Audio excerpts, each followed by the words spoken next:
Hello, ladies and gentlemen, and welcome back to Ugins Insight. We are on episode 5 now, gents. And Merry Christmas, Happy Hanukkah, and enjoy the planeswalks, whatever you're celebrating, etc., etc. Joining me tonight, I am your host Jordan, and joining me tonight, I have. Hello, I'm Steve. Adam. Chris. And we are going to discuss on this episode, we're going to discuss the Aether Revolt Spoilers as of the 29th of December. But before we get to that, we're going to get to crack a pack, because we always do. And it's one of my favourite bits, and it means I get to crack all the boosters that I keep aside. And this time we are cracking a pack of Dragons of Takia. So, unfortunately, I joined just as Dragons was going out, so I never got a chance to really draft with it. But I love dragons. In fact, the first pack of Dragons of Takia I opened, I got a foiled Ramoka. So I was just like, yeah. I was never a big fan of dragons. Cards. Right, so let's get to it. So, first card is... I'm going to butcher all these names. Aether Revolt. It's a 4 mana, 3 in a red, 5/1. Has Megamorph for 2 in a red. And when it is turned face up, it deals 1 damage to target creature or player. The only problem I have with this does not have trample. It's a 5/1. All you're doing is trading up with this card. It's never, unless your opponent has nothing on the board, it is doing nothing. Unless you, apart from being defense. You can give it trample. Oh, yeah, maybe if you're running a red green deck. So that's an interesting one. Next one is Sipsig Icebreakers. 2 in a black. It's a zombie. It's for 2/3. When it enters the battlefield, each player discards a card. It's not too bad. Why aren't you running this in your modern deck, Chris? I'm debating that now. Just looking at this going, there's only upsides for you here, Chris. Why aren't you running this? I've got one. In terms, I knew the graveyard was important in this because obviously you had delve. So actually, this was it's not a bad card for getting a delve card up quicker. Next one is Sprinting Warbrute, 4 in a red, Ogre Berserker, 5/4. He has to attack each turn if able, and you can dash him out for 3 in a red. Not bad. Yep. Yeah. Yep. I like red. Red is sort of my jam in this. Oh no, actually, this is one of my jam. 7 to the scale for a single green. He enters the battlefield with a 1/1 counter on it. When he dies, put X 1/1 counters on target creature you control, where X is the number of 1/1s on 7 to the scale. This was a great little combo I used to do. Sort of just play 7 to the scales, as many of them as you can, and then keep putting their counters over to each other and then jumping them onto bigger creatures. It was always great. Hand of Silumgar. 1 in a black. He has Death Touch and he's a 2/1. Yep, definitely. Yeah, definitely. Especially with Death Touch. Low curve 2/1. Yeah, fantastic. Hey, Dragon Fodder. 1 in a red. Put 2 1/1 red goblins into play. Sorcery. We like this card. Why it is an instant, I don't know. But then again, I know why it's not an instant. It should be. It should be an instant. If you can have Raise the Alarm as an instant, Dragon Fodder should immediately be. Yeah. Anyway. Misthoof Kirin is the next card. It's 2 in a white. It's a 2/1 with flying, vigilance, and it has a megamorph for 1 and a white. Yes. So it can be a 3/1, but that requires you playing it face down and then transforming it. I suppose that's worth it actually. So make it a 3/2 flyer. Yeah. The thing is, it's got flying and vigilance as well. Yeah, I see. So that's not a bad one. Oh yes. Oh, the fish that does nothing. Ancient Carp is the next one for 4 and a blue, and it's a vanilla 2/5. It's got boots that block all day long. That's all this card does. That is all. To be fair, this was good if you were running assault formation. So you'd have to do green-blue assault formation, which is a bit of an interesting one to run. Next card is Dramoka Warrior, 1 and a white for a 3/1. Again, vanilla. Nothing special. I don't know. At least it trades up. Yeah. It trades up for a 2/3 and stuff like that, which is not too bad. Next card is Zephyr Scribe, 2 and a blue. He's a 2/1, and you can pay blue and tap him to draw a card, then discard a card. And whenever you cast a non-creature spell, you get to untap him. That's pretty. So it's not bad for a delve enabler, so you can get discarding quicker, so you can delve, dig through time. No, is it dig through time you can delve? I think, yeah, but something big like that works. Yeah. Right, so now we're on to the uncommons. We have Aven Sunstriker, which is 1 and 2 white. He's a 1/1. He has flying and double strike, and you can megamorph him for 4 and a white. I actually quite like this one. It's Yeah, actually not too bad. It's a 1/1 with double strike, so, you know. Especially if you can That's start all. putting counters on him. Oh, yeah, no. So if you then... But to be fair, the megamorph... He's great if you draw this late game. The megamorph cost is not a problem then, sort of thing. But early game, you know, it's not a bad... You know, it's swinging in the air for 2 at least. Or it can block, sort of thing. It's not too bad. Oh, here we go. Here's a good spell. We have Roast, the sorcery, which is 1 and a red. Deals 5 damage to target creature without flying. Yes. Yes, good all-round spell. Definitely was worth it. Many times you top deck it, and it was always good. Next card is Dragon Loft Idol. It's a 4-mana artifact creature. And as long as you control the dragon, it has a 1/1 and gains flying and trample. And it's a 3/3 base stats. To be fair, getting a dragon in this was quite easy. Having a dragon in this sort of set was never a problem. And our rare is Avatar of the Resolute. For 2 green mana. He's a 3/2 with reach and trample. And he enters the battlefield with a 1/1 counter on for each other creature you control with a 1/1 counter. No, you are not allowed to. You cannot use this in your current deck, Steve, before you ask.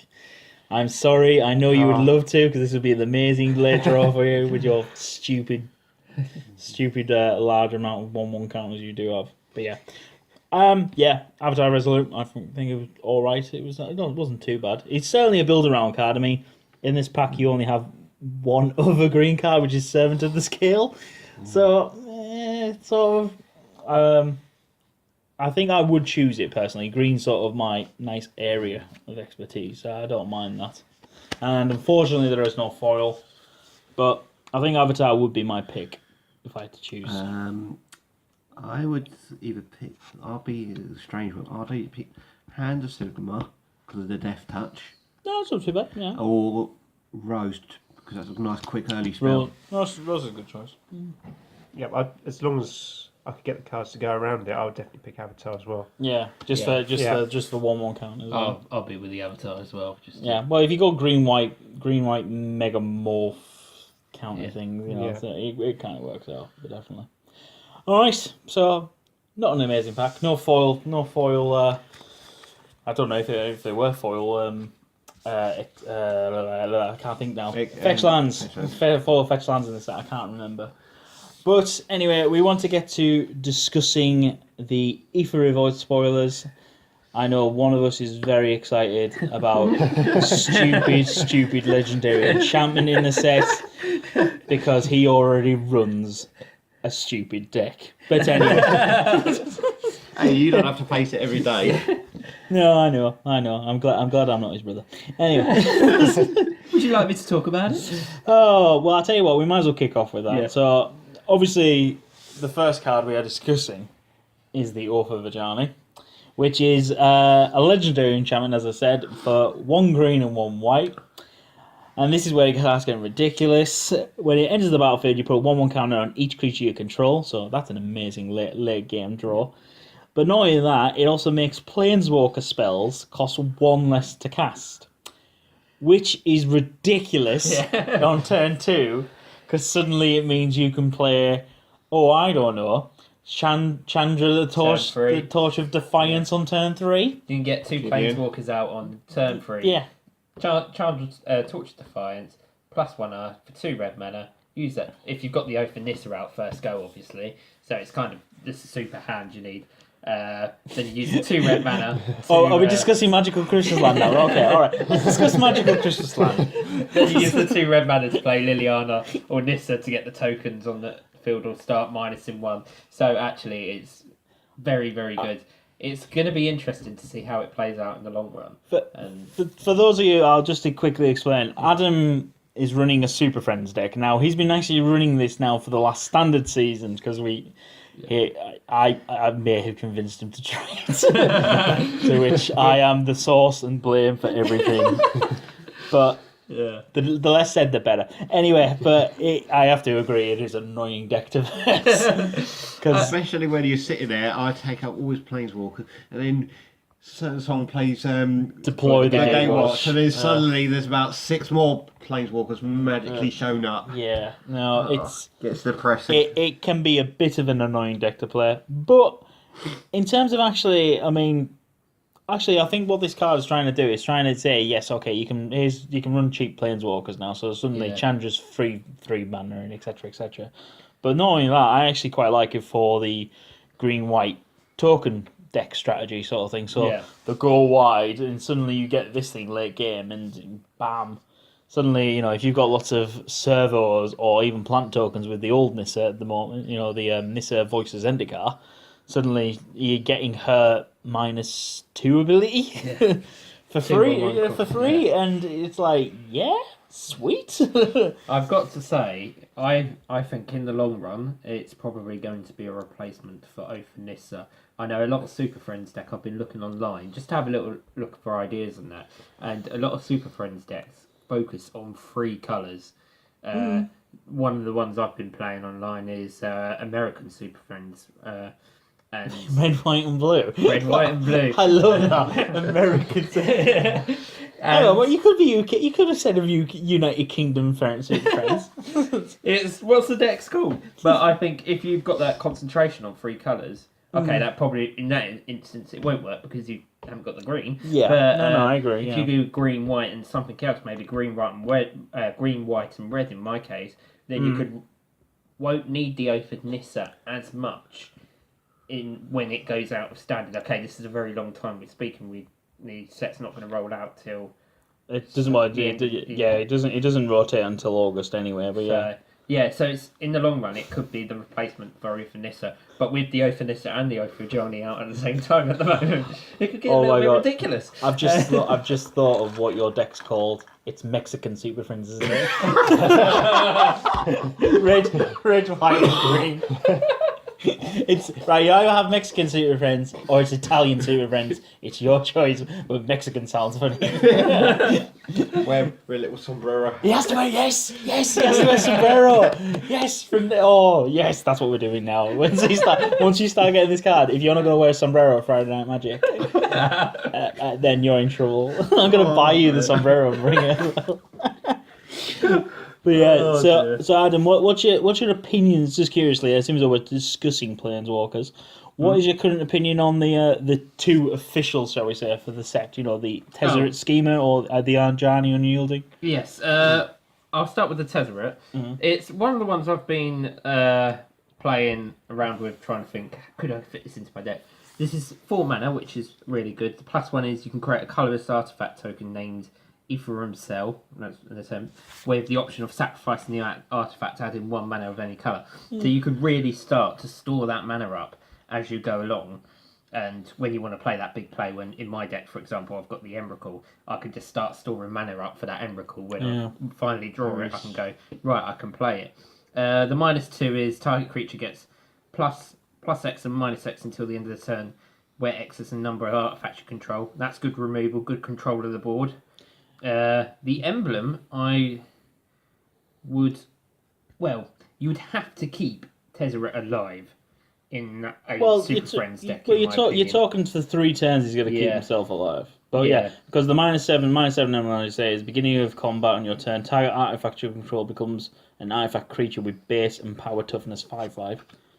So one of those Ethereum stones suddenly is a 5/5. Yeah, that's very strong. Clue suddenly grows teeth. Yeah. It's suddenly an investigation clue. Suddenly Grows arms. Emrakul's ability obviously just comes through and morphs it into from a little medallion into I don't know, a ninja star. I've got to say, within my deck, I don't think I'll put this Planeswalker in for now. It might go sideboard if I'm finding it easier to keep the Planeswalkers on, but for now, I think. If you're going up against a control deck, yeah, it would work very well on your sideboard. Yeah, sort of thing. Because obviously, control decks. I mean, at the moment, the current meta with the control decks is they're running 4 torrential gearhooks. There we go. Yeah. I'll get there eventually. They run 4 torrential gearhooks and nothing else really. So Yeah, so that might be the possible way around it. yeah, it's possible. Then going on to Ajani Unyielding. The +2 is yes please. It's reveal the top 3 cards of your library. Put all non-land permanent cards revealed this way into your hand and the rest on the bottom of your library in any order. That's literally just going, can I keep on pulling the planeswalkers out, please? That's ridiculous. Quite frankly. I can't believe they were like. All right, the only benefit it is that it's 6 mana planeswalker for a start off. That's the only benefit. -2 exile target creature. Its controller gains life equal to its power. If you are back against the walls, it can be very good. But again, if someone plays, to be fair, it's also known as swords to plowshares. yeah, exactly. Thing is, I saw Joe Giggle. The problem I can see about it though is, if your back's against the wall and someone plays like Emrakul, okay, they probably won't exile it their go. But what you're going to do the next go, your initial reaction is to exile the Emrakul if you've got no way around it. But they're going to gain 13 life. Yeah, they get 13 life. Yeah. They're going to get 13 life. Don't get me wrong. Yeah. But to be fair, you've then not got a 13/13 swinging at your face. Yeah, so it's a game changer. It can help you. It's sort of buy you in a couple of turns. It can no, it's gonna buy you, sort of thing. Because obviously, if you've got this on the field and they do Emrakul, to be honest, what they're gonna probably do is do the exile target creature. Oh no, so they can exile one. Oh no, you don't run any creatures. But to be fair, they could use it to kill one of the weaker creatures. Yeah. And then they get some life. But it's a kind of unfortunately, Ajani's a bit of an interesting thing a dilemma for that. But yeah. And then the -9, put 5/1/1 counters on each creature you control. Very good if you've got like Nissa Voices Zendikar with loads of plants out on the field. Or green-white tokens, yeah.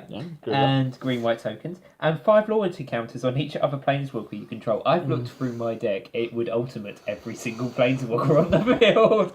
That's so wrong. Ridiculous.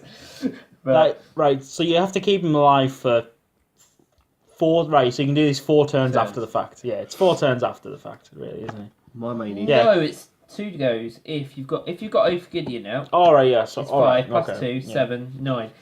So three turns. So 3 turns with Oath of Gideon, and 4 without. Yeah, because you've got to do it 3 times, sort of thing. No, 3 turns, isn't it? 6, 8, 10. Oh yeah, Yeah. So yeah. My apologies. So I'm with it.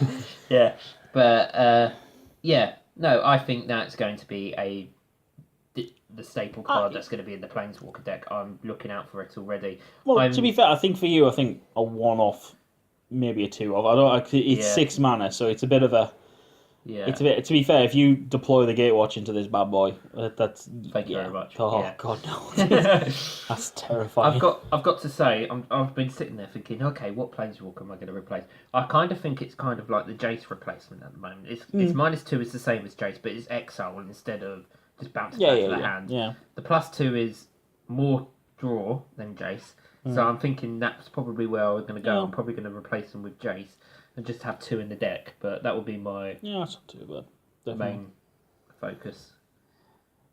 Right. Well, let's jump away from that. Right. Yeah. Let's see, Steve. What would you like to chat about? Is any of the cards you've seen jumping out at you so far? Anything you get brew wise? I really like. How do you pronounce it? Yanni's. Oh, your hennies. Yanni's. Yeah. Expertise. I like black creature control. Playing that. The one. I mean, I all right. To be fair, I think it's great for 4 mana. You're getting all creatures get -3/-3. Yes, not bad. Can't complain about that. It's basically a 1 ramp down from a Languish. But then the second clause, let's be honest, is ridiculous. You may cast a card with a convert mana cost 3 or less from your hand without paying its mana cost. Is beyond a joke. That is so unfair, especially as some of you know, me and Chris and a few others have been playing a bit more modern. If someone does this against me in modern, gets rid of all my goblins, then puts Liliana of the Veil onto the board, I am going to scream. I will then table flip. Liliana of the Veil is like the ultimate badass planeswalker, and that is just horrid. Quick question. Yeah. If you were to do this ability, so let's say Go 2, you play Dothraki Vijani. Could you have because a 4-mana Planeswalker now is costing 3, would you be able to play that Planeswalker, or is it the mana cost on the card? It's the converted mana cost on the card. It's the converted mana cost on the card. Okay, So no, if for some reason you've gone 3 colours, Yeah. and you do your hand's expertise, and you've already got Aether Vijani out on the board, you may cast a card with converted mana cost 3 or less from your hand. No, so it doesn't work. Okay. The way I read that, I may be entirely wrong on that. Yeah. Because maybe the Aether because it's an ongoing ability. Might overrule it, sort of thing. Unfortunately, none of us here is a rules lawyer, but you could easily argue it. I'll tell you what, and I'm sure you'll give someone a headache about it. But anyway, it's a bit of an issue. But to be fair, I think this card has a lot of promise in standard as well as the other formats. Sort of thing. It's there. I'll tell you what, a full play set of that is going straight in my modern deck. Yeah, for you, for the board control, yeah. I mean, because to be fair, let's be honest, you don't care if zombies end up in the graveyard. They're only going to come back out again anyhow. Yeah. So for you, it's not too bad. But yeah. I've got so many options in. You can cast The Last Hope or Dynavolt Tower or many things. There are a few decent 3-drops. I mean, for me, I don't know why I'd suddenly stick black in my mono green werewolves, but but for me, it's like Silver Fur Partisan. That's a 3-drop, sort of thing. Hemwell Garrison as well, stuff like that. Ooh, yeah. Hemwell Garrison, that's not a bad one to get on the board, especially after you've board wiped. Oh, if you did have no, he's not got haste, has he? Unless you have, because normally when you have Hemwell Garrison, you'll have the Hemwell Battlements. So if you got 6 mana, this is late game. No, but you got to. Yeah, I know what you're gonna say. So you're talking at 6 mana level. Though. Yeah, I know, it's 6 mana level. But generally at 6 mana, they've got other things on the board. Then you can use the Hemwell Battlements to give it haste, and then you're swinging with. It is a late game option, but yeah. I can think so many combos to do with it. It's sort of like, say, if my other deck, you had Thing in the Ice. Thing in the Ice, yeah, that'll be an interesting one. 2 sort of like double combo. Oh, yeah, because it survives it as well. Yeah. Oh God! No. So you could hang on a minute. Oh my God! Is it cast? Hang on, you make. Oh yeah. So hang on. So you cast that, you get a Thing on the Ice counter trigger off. As well. Then you cast another one. That's another one. So build a smash. So you can get 2 counters off. Theoretically flipping. Yeah, turn 4. Theoretically flipping and swinging big. Because there's a source. Oh God, that's horrible. That's the thing. You only need to pay 4.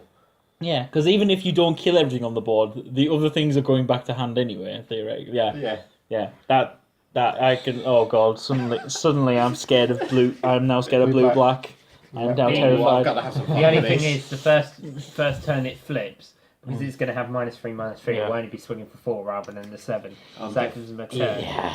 I'm definitely looking at a blue, black, red deck now. Yeah. No, I'm not happy, Bunny. Okay, right. Anything else, Steve? Any other cards taking your fancy so far then? No, I'll let Chris have a turn first. Alright. I'd say probably the 2 that I'm sort of looking forward to is, first one is Piers Revolution. Now, I do run a red-white deck, dwarves are vehicles. Now I'm having a look at this. If one of your creatures die, they have an option of taking it, putting it back in your hand, or taking 3 damage. Now, if you're having things die a lot, well, if that's interesting. So actually, if you, so suddenly if you're able to sort of get things on the board early, if you swarm the board early and then you get this out, and then the major board wipe comes, I don't know, fumigate. Then I suppose they'll let they'll take some of the damage, but not everything. This is the thing, you have a lot of triggers, but you're letting. The only issue I have with Piers Revolution is that you have to let your opponent decide. And generally the opponent will make the best decision for them. They'll let you have your Thraben Inspector. They will not let you keep your Toolcraft Exemplar. That's going into the bin. There are things like that will work. But actually, to be fair, if you just fill your board up, and then somehow things get board wiped, it's interesting, but obviously bounce effects don't work against it as well. It wouldn't work with doors. It would work with artifacts. It's sort of just realise it's artifacts. So I'm talking artifacts. Yeah, that works. Yeah, so... Yeah, so all your vehicles wouldn't work. Vehicles. Yeah, so for because Chris runs a red-white vehicles, dwarf vehicles deck. So, yeah, for your vehicles it wouldn't work. But for the Fairgrounds Warden, that's a thing that gets targeted a lot. Because obviously you've nicked something of theirs. Suddenly it's like, well, are you going to take 3 damage, or are you going to let me have this back in hand to cast again? And they'll go, no, I'll take 3 damage, please, because I don't want you to steal my thing again. So to be fair, you want to make the decision to take the damage for fear of what you're going to do again is do the same thing and cast X, Y, and Z. So actually, Throne Warden, anything that flickers, Displacer, that'll be a good one.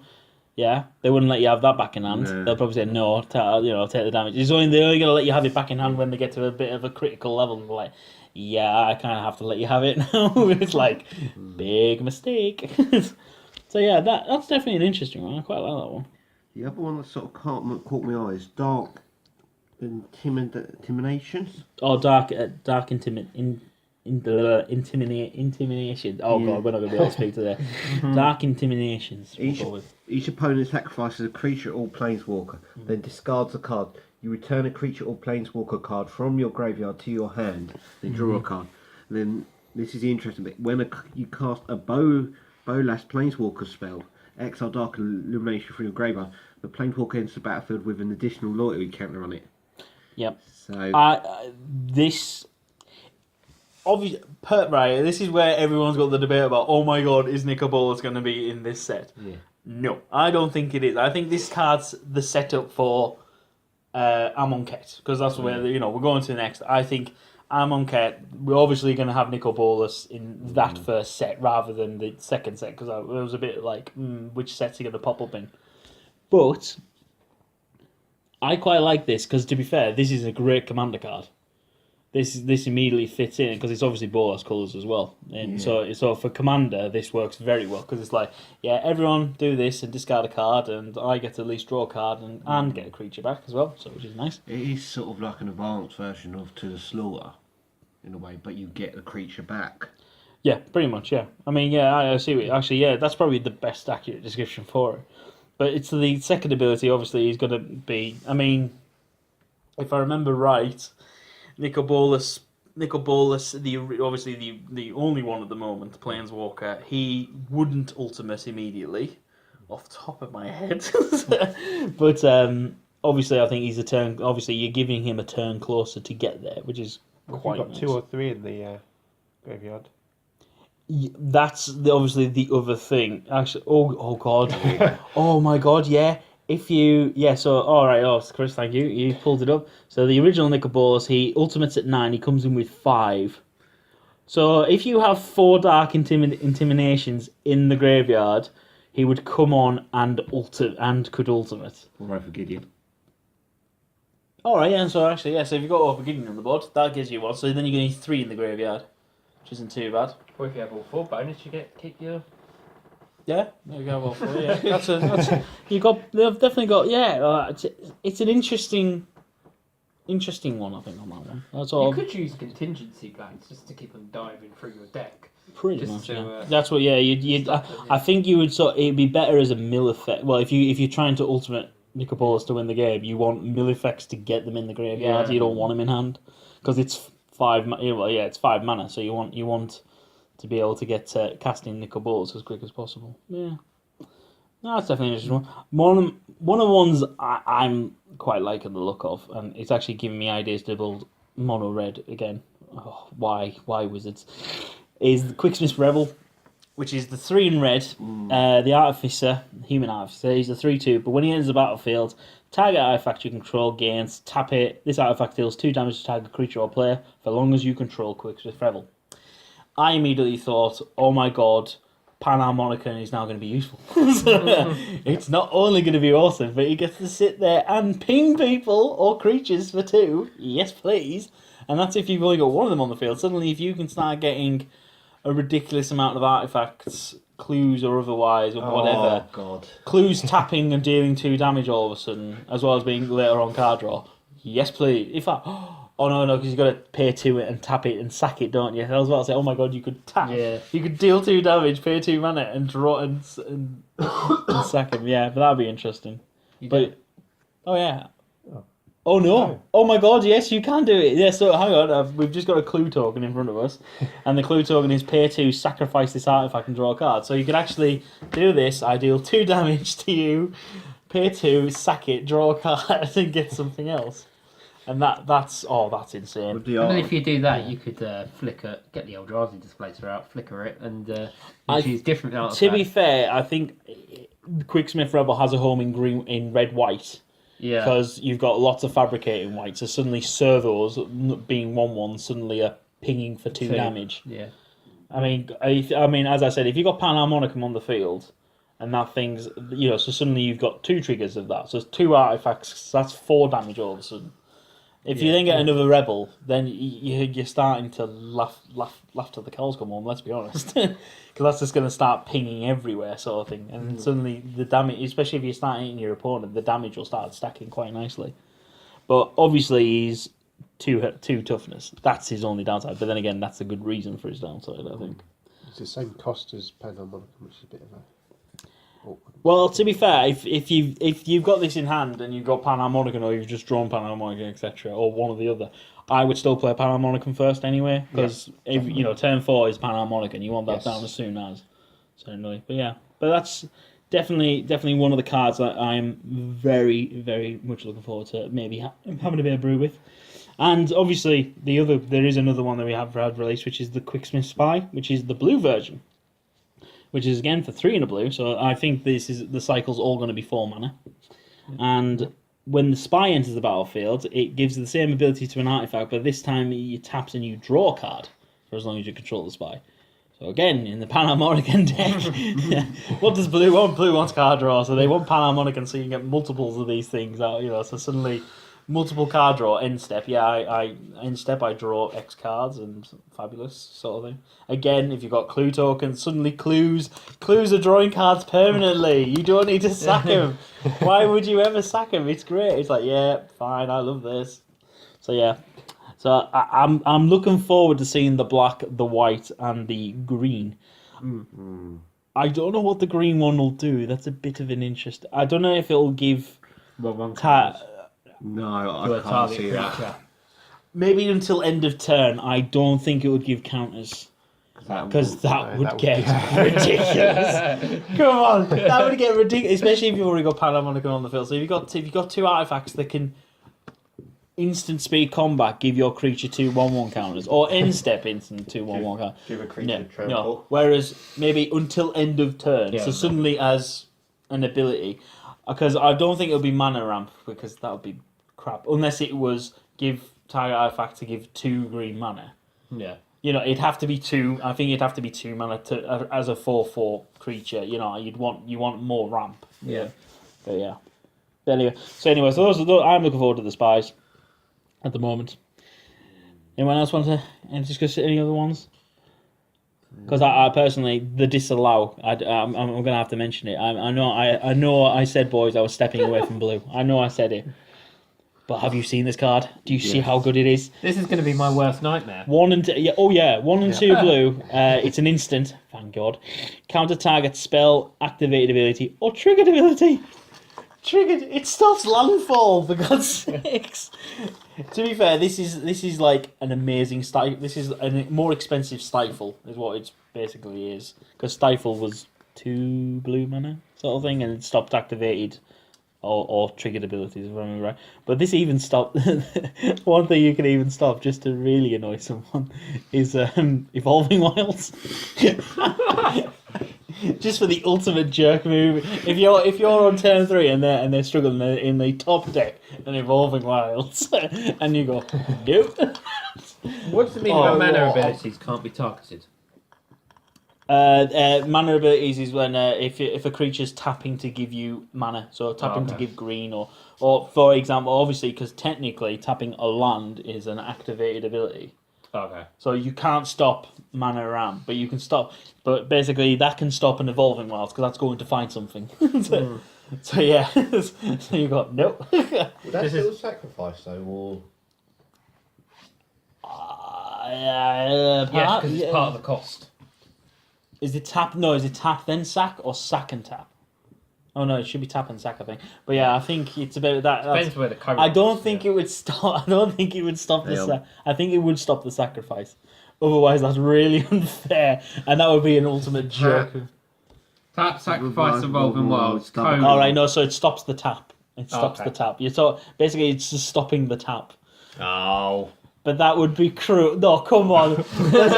Everyone draws a line in somewhere. Come on, there is a line that you do not cross. You tell me you would not be tempted just to win a game to do that. If it was against you, yeah. Oh, jeez. No, because I just know you'd be going, I need a land. Oh, it's Evolving Wilds. Right, tap, go search. No!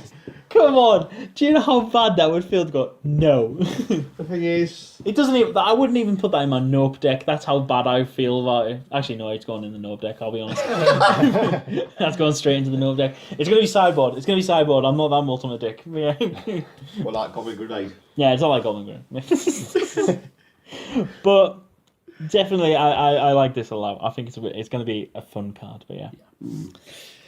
Right, but yeah, apart from that, obviously we've had all the other masterpieces. Obviously, all the masterpieces have been spoiled now, and obviously the 2 for the set, the actual, they're going to be available in standard. Planar Bridge, that's going to be a commander stable from now until the end of time. And the Paradox engine is interesting. I don't know. I have to have a proper read and a brew through it, I think, for that one. I like Defense Grid. Each spell costs 3 mana to cast, except during its controller's turn. Yeah, it's the ultimate Defense troll. Grid's nice. To be fair, Ensnaring Bridge, oh my god, that's going to be... If I pull that, I'm going to start dancing around the shop with glee, I'll be honest. That'll be an amazing pull. Grindstone would kill someone with one colour. A mono deck. Yeah, pretty much, yeah. Grindstone's quite nasty, but some of them... But here's a serious question I have. Why the hell did they put Ornithopter in it? Why not? Right. Zero mana. Look, come on. You know what happened. They were all sat there. They've got them all labelled out and they go, oh, we need one more. Oh, what about this? Oh, it was in Kaladesh. Oh, what about this? Oh, we've already done it. It's on there. Oh, what about this? And they just went through a list, and then they went, Ornithopter? Yeah, that'll do. Yeah, stick it in there. That's obviously what happened, and it is. No one's going to argue with me otherwise on that. You know, that is going to be about 300 quid just for that. Well, no, all I'm thinking, after seeing all these newer artifacts, especially like Arcbound Ravager and the Ornithopters, of course, is suddenly I'm thinking poor Affinity players who want to foil out and masterpiece out their deck, because obviously they had Solum Celiaricum in the last one and Steel Overseer and all. So suddenly those deck prices are going to go through the roof. But more power to them. Enjoy. I don't care. It's great. If pre-release, if you had to choose one that you would pull, which one would you rather have? I would pull if I was magically able to pull something, it would be, I would want to say Platinum Angel or Sundering Titan. I would prefer either Defense Grid or Engineered Explosives. I can see both of them getting explosives. I would go Grindstone for the pure reason during pre-release I could see loads of people going mono. All you got to do is go once. Mill? To be fair, in pre-release it's hard to go mono unless your packs have been that freaky. Yeah. Let's be honest. But I'll just do it for fun. Just to mill your opponent out. I've been wanting to make a mill deck for a while, but... What about you, Stu? Yeah, definitely Defense Grid would be brilliant, especially against... Actually, Vidalcan Shackles wouldn't be a bad one. Let's be honest. I mean, you get to tap it and you can choose to not untap it, and while it's tapped, you get to gain control of a target creature with power of equal to the number of islands you control, as long as, Or extraplanar lens as well, with the when extraplanar lens enters the battlefield, you may exile target land. Yeah. Whenever a land with the same name as the exiled is tapped for mana, its controller adds 1 mana to its center card, Resurgent, for free. Yeah, pretty much, yeah. For three mana instead of 6, yeah, it is good. Sundering Titan. Sundering Titan is a good one. Oh yeah, that is just evil, but that'd be so funny. Swords are always a bonus as well. We were discussing this earlier. I think if you put any of these in the pre-release, you are looking very, very good. The only ones I think that might not change the game as much unless you play that your opponent plays certain colours is the swords. But that's more luck and draw. I'm sorry, but if you, to be fair, the Meek Stone's an interesting one, obviously, because creatures with power 3 or greater don't untap. Yeah. That gets a bit interesting. All of a sudden, you play the game, what a shame. What a shame it's not untapping the first time you swing. But, no, I think these are very powerful. Yeah, definitely. But I have to, one slightly minor note, my favourite art of all the masterpieces is Pithing Needle. Because in the history of Pithing Needle as a reprint, which has been repeated quite a few times, they always have the guy getting stabbed in the back of the neck, or showing he's about to get stabbed in the back of the neck. Not only does this one show the actual invention of Pithing Needle, which is beautiful, it actually has a diagram in the background that shows the guy getting stabbed in the back of the neck and where to do it. It's like, yes, that's the thing I like. But yeah. Apart from a very close second in terms of artwork, is definitely Platinum Angel, because that is just beautiful. Yeah. That does look incredibly good. Oh, it's so good looking. Yeah, anyone else have any favourite art from the masterpieces? I think probably I like the artwork on the Sword of War and Peace. I quite like that, strangely. It's very... and Sundering Titan. It's very... the Sword of War and Peace, it looks very much like... He-Man's sword is the best way I'm going to describe it, in my opinion. It's sort of He-Man sword-esque. It's like, I have the power. I like the artwork from Oblivion Stone. I think this just looks a really good card personally, but that would be my choice. Yeah, Oblivion Stone is beautiful.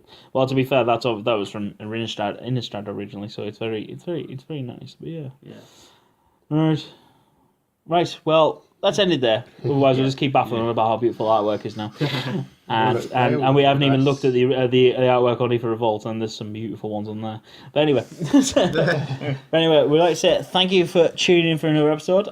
We are available on iTunes, as well as through Feedburner and all these other beautiful sites. So please check out. Also, there will be links to our previous episodes. And thank you for tuning in, guys. Bye-bye from me. Take it easy, guys. Yep, see ya. Goodbye. And stay tuned for another episode coming soon. Bye.